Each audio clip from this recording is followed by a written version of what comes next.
പഠിച്ചതിന്റെ rhyming വേർഡ്സുകൾ തന്നെയാണ്. അതാണ് ഇനി നോക്കുന്നത്. നോക്കിക്കോ കേട്ടോ. അതില് ഓ വരുന്ന കുറെ വേർഡ്സ് 4 ലെറ്റേഴ്സ് വേർഡ്സ് ഒക്കെ കുറച്ച് ലാസ്റ്റ് എല്ലാം ഒരുപോലെ ആയിരിക്കുമേ. അപ്പൊ നോക്കിക്കോ. ഫസ്റ്റ് ഇതിന് വ്യത്യാസം മനസ്സിലാവും. എങ്ങനെയാണ്? ഫസ്റ്റ് ലെറ്ററിൽ ബ്ലാക്കിലാണ് എഴുതിയിരിക്കുന്നത് അല്ലേ? കുട്ടികൾ നോക്കിയേ, ആ വേർഡ്സുകൾ കണ്ടോ? അതില് ഫസ്റ്റ് ലെറ്റർ എല്ലാം എന്താണ്? ബ്ലാക്കിലാണ്. ആ ഒറ്റ ലെറ്ററുകൾ മാത്രമേ മാറുന്നുള്ളൂ. ലാസ്റ്റിലത്തെ 3 ലെറ്റേഴ്സ് ഒരുപോലെ ആയിരിക്കും. കണ്ടോ? ഒരുപോലെ ആയിരിക്കും അല്ലേ?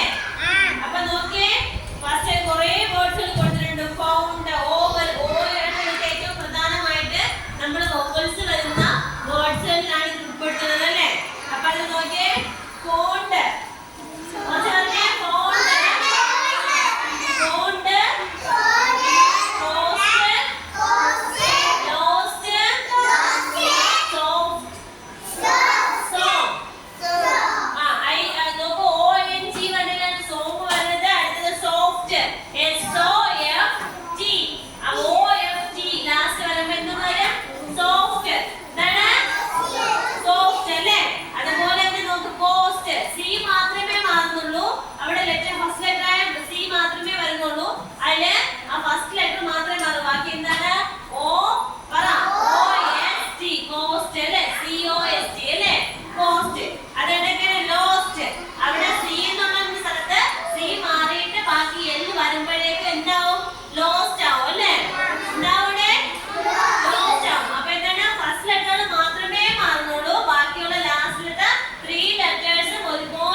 നമുക്ക് അടുത്ത എന്ത് ചെയ്യണം? നോട്ട്ബുക്കിൽ വേർഡ്സുകൾ റൈറ്റ് ചെയ്യാം കേട്ടോ.